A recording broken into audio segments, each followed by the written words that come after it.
opposite words. Today we will learn opposite words.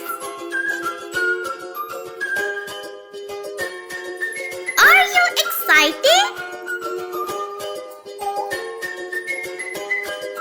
Big versus small.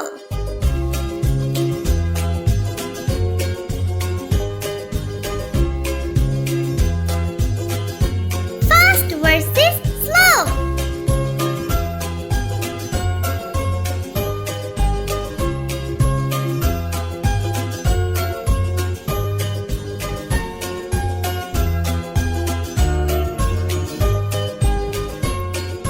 On versus off.